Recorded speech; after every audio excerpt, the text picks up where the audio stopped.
미국 증시를 제일 우선적으로 보셔야 됩니다. 금리가 동결되는 브레이크다운이 시작이 될 겁니다. 이미 금리 인하가 나오기 전에 시장은 먼저 움직일 겁니다. 금리는 정점이 3.5%라고 확신하고 있는 거죠. 반등할 소지가 앞으로는 더더욱더.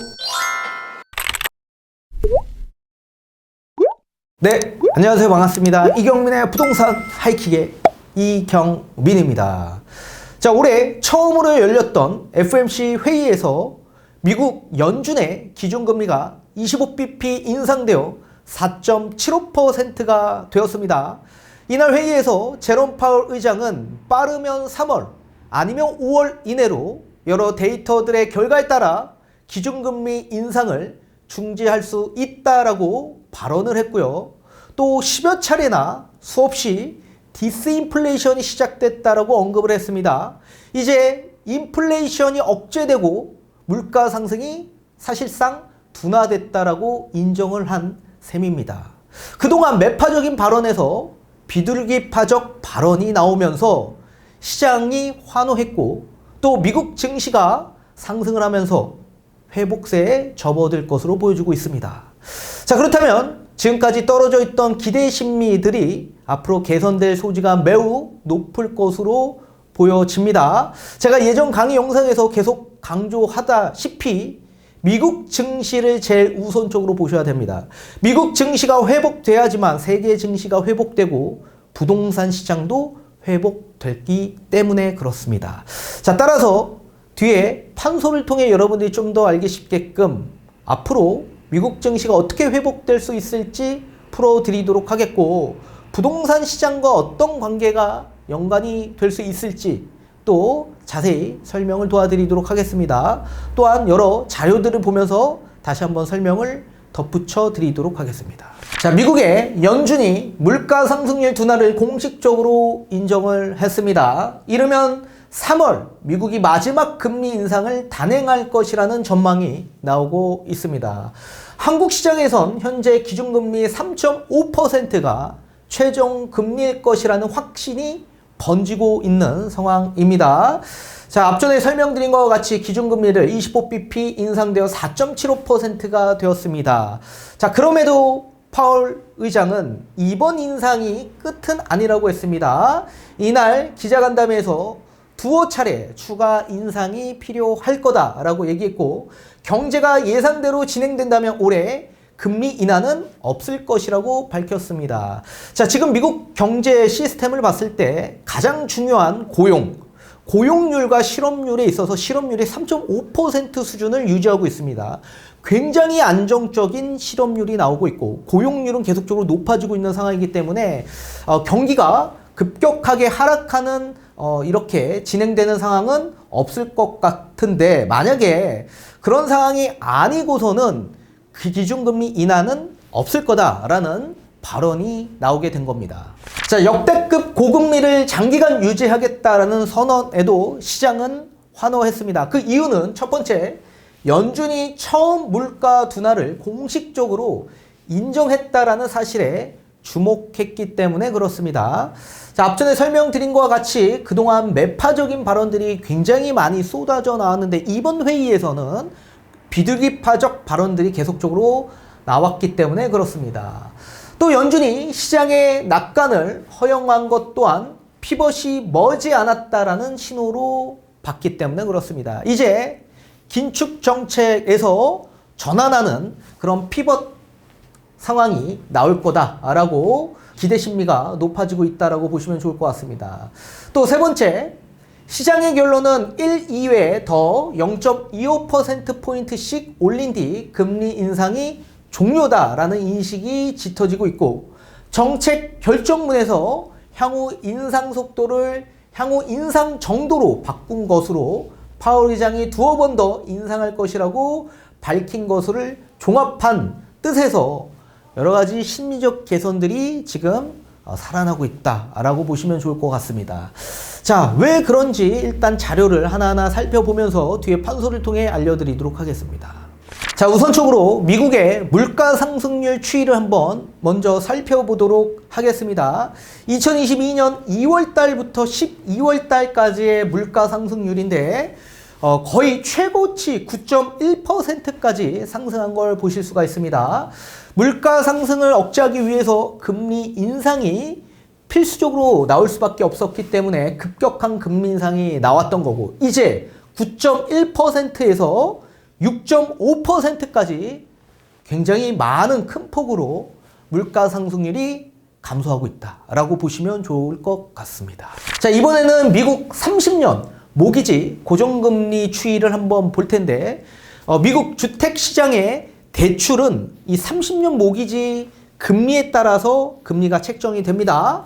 자, 그런데 지금 한번 쭉 보게 되면, 자, 금리가 어떻게 됐죠? 2019년부터 금리가 급격하게 인하가 되었는데 2021년이 넘어간 시점에서부터, 그리고 2022년이 된 시점에서부터 본격적으로 금리가 인상되기 시작했습니다.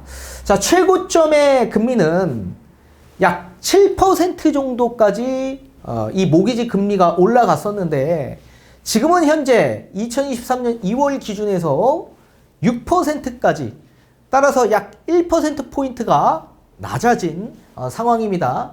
따라서 30년 모기지 금리도 지금 하락하고 있는 추세다라고 보시면 좋을 것 같습니다. 자, 이번에는 미국의 국고채 2년물 단기 채권 금리를 한번 알아보도록 하겠습니다. 자, 이 단기 채권 금리도 물론 마찬가지 거의 기준금리와 연동되면서 움직이는 단기 채권 금리인데, 채권 금리가 급격하게 상승을 하다가 고점을 찍었죠. 정점이 약 4.7%까지 상승을 했었습니다. 단기 채권 금리가 이렇게 올라가는 거는 굉장히 높게 올라간 겁니다. 자, 이런 상황에서 지금 현재 기준에서 4.2%까지 하락하고 있는 추세다라고 보셔야 됩니다. 자, 그리고 이번에는 미국 대표적인 10년물 장기 채권 금리를 한번 보도록 하겠습니다. 이 장기 채권 금리도 마찬가지 급격하게 상승을 하면서 2022년 이 기준에서 4.2%까지 정점을 찍었다가 지금 현재 2023년 3.5%까지 하락되어 있는 상황입니다.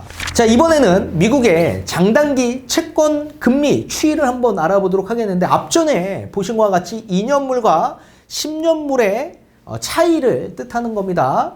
자, 이렇게 스프레드가 커지게 되는 시기, 요 커지게 되는 시기에는 정상적인 시기입니다. 우리 당연히 2년물 단기 채권 금리보다 10년물 장기 채권 금리가 더 높아야 정상적인 겁니다. 우리 예적금 금리를 우리가 책정 받을 때 단기 예금은 어떻게 됩니까? 금리가 조금 더 저렴하죠. 그런데 3년짜리 만약에 예금이나 적금 금리는 1년 적금과 예금 금리보다 더 높게 책정이 될 겁니다. 똑같이 단기 채권 금리가 장기 채권 금리보다 높을 수가 없습니다. 그런데 0보다 밑으로 쭉 내려왔죠. 이게 장단기 채권 금리가 역전이 된 겁니다. 그래서 단기 채권 금리가 장기 채권 금리보다 더 높아진 상황이다. 그런 상황은 굉장히 비정상적인 상황이죠. 기준금리가 급격하게 인상이 됐기 때문에 단기 채권 금리가 이렇게 급격하게 올라간 겁니다. 그런 상황은 경기 상황이 굉장히 좋지 않은 시기다라고 보셔야 되는데, 그 이후에는 이제 경제 침체가 찾아오는 이런 음영이 보이시죠? 이렇게 0 밑으로 내려온 시기 그 이후부터는 경제 침체가 굉장히 악화된다라고 보셔야 되는데, 앞으로 세계 경제 자체가 굉장히 어려워질 수 있다라고 또 생각을 하셔야 될 부분들도 분명히 있습니다. 따라서 앞전에 보신 것과 같이 장기 채권 금리가 4.2%까지 정점을 찍은 반면에 단기 채권 금리는 4.7% 더 높죠. 지금도 현재 4.25%였던 단기 채권 금리인데 장기 채권 금리는 3.5%까지 내려왔다. 따라서 단기 채권 금리도 향후 나중에 계속적으로 내려올 가능성이 매우 높을 거다. 그렇게 보셔야 됩니다. 자, 뒤에 판소를 통해 다시 한번 알려드리도록 하겠습니다. 자, 우리나라 부동산 시장을 봤을 때 여러 장애물들인 대출, 그리고 세금적인 규제 정책들이 완화 또는 폐지됨으로써 시장에 자유롭게 거래할 수 있도록 정상화되었습니다. 그런데도 불구하고 시장에 수요가 많이 유입되지 못하고 있는 상황입니다. 자, 왜 이런 상황이 계속적으로 발생이 되고 있을까요? 아직까지 수요의 심리가 개선되지 않았기 때문에 그렇습니다. 자, 부동산 시장에 나오는 수요층들의 심리가 개선이 돼야지만 거래가 활발히 움직일 수 있을 겁니다. 자, 그렇게 되기 위해서는 우선적으로 미국 증시가 회복돼야만 한다. 그래야지만 세계 증시가 회복되고 모든 수요의 자산 시장 유입으로 인해 부동산 시장도 유입될 수 있다라는 내용입니다. 자, 그렇게 하기 위해서는 우리는 미국의 금리 추이를 봐야지만 미국 증시가 어떻게 회복될 수 있을지를 판단할 수 있을 겁니다. 자, 미국 금리 추이를 봤을 때 우선적으로 시장금리가 있고요. 그리고 기준금리라는 게 있습니다. 자, 시장금리는 대표적으로 미국의 국고채 채권 시장의 금리 추이를 보셔야만 합니다. 자, 채권 시장에 유입되어 있는 수요층들의 심리 변화에 따라서 시장금리는 상승하기도 하고요. 하락하기도 합니다. 그리고 우선적으로 수요가 계속적으로 유입되고 빠져나가고 하다 보니 우선 기준금리보다 시장금리가 선제 반응해서 먼저 움직이게 되어 있습니다. 그래서 시장금리는 선반응을 하고요. 기준금리는 그 뒤에 반응하게 되어 있습니다. 자, 그러면 지금까지는 시장의 금리가 계속적으로 상승됐고 따라서 그 이후에 기준금리 상승한 걸 보실 수가 있을 겁니다. 2022년 1월달 기준에서 채권 시장의 금리가 계속적으로 상승하게 됐고요. 또 기준금리가 3월달에 인상이 되었는데 본격적으로 상승한 건 5월, 6월달입니다. 따라서 그 시점에 맞춰서 시장금리는 더더욱더 높은 상승률을 보이면서 채권금리가 상승하게 되었습니다. 자, 따라서 우선적으로 시장금리가 먼저 움직인 건 수요가 예측을 했기 때문에 그렇다. 자, 시장에서는 기준금리가 앞으로 인상이 될 거라고 예측한 수요층들이 훨씬 더 많았기 때문에 시장에서 먼저 선제 반응이 된 거다. 자, 이렇게 기준금리가 인상이 될 거라고 생각한 분들은 이제 앞으로 달러가 강달러가 되겠죠. 금리는 결국엔 화폐, 즉 현금과 똑같은 개념이기 때문에 금리가 인상이 되면 본연의 현금 가치도 인상이 되는 겁니다. 따라서 미국의 연준의 기준금리가 인상이 되면 달러도 강세가 되는 거죠. 자, 강달러가 되면 채권 시장으로 사람들이 들어가겠습니까? 당연히 달러를 더 단기적으로 보유하고자 하는 수요층들이 더 많죠. 그렇기 때문에 채권의 가격은 계속적으로 떨어지게 되고 있는 구조고 또 여기에 물가도 계속적으로 상승하게 되어 있죠. 물가 상승률이 앞전에 보신 것과 같이 9%대까지 인플레이션이 엄청나게 증가되었습니다. 자, 그러다 보니 실제로 채권 시장에 들어간 투자 수요 입장에선 실질 수익을 내기 위해서는 채권의 금리가 물가 상승률보다 더 높아야만 합니다. 그런데 물가 상승률이 훨씬 더 높게 나갔기 때문에 채권 시장에 수요가 들어가지 못했기 때문에 채권의 가격이 떨어지고 금리가 올라가게 된 거다. 또 여기에 연준에서 뭐 했습니까? 양적 긴축을 하지 않았습니까? 코로나 때, 코로나 이후 양적 완화를 시행을 했죠. 미국의 국고채를 연준에서 다 전체 매입을 계속적으로 해왔는데 이제 긴축 정책으로 전환하면서 그렇게 걷어들였던 미국의 국고채를 채권 시장에 다시 재매각하기 시작합니다. 그러면서 채권의 공급이 늘어나면서 채권의 가격이 계속적으로 떨어지는 구조가 나오면서 금리가 상승하게 되었던 거죠. 자, 이런 상황에서 지금 시장금리가 앞전에 어떻게 됐습니까? 하락한 걸 보셨습니다. 자, 그런 반면에 기준금리는 어떻게 됐습니까? 아직까지도 인상을 하고 있는 과정이 있죠. 앞전에 설명드린 것과 같이 시장이 먼저 반응하기 때문에 그렇습니다. 그리고 기준금리는 나중에 반응한다. 자, 시장의 금리가 떨어지는 이유가 뭘까요?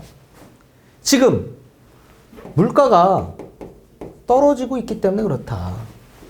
앞전에 보신 것과 같이 미국의 9%의 물가 상승률이 지금 6%까지 떨어져 있는 상황이기 때문에 구태여 채권의 금리를 높일 필요가 없게 되는 거죠. 그래서 물가 상승이 하락하고 있는 과정에서 시장 금리도 떨어지고 있는 상황이다. 또 여기에 이 강달러가 약세로 갔습니다. 달러 약세로 전환하면서 지금 환율 가격이 어떻게 됐습니까?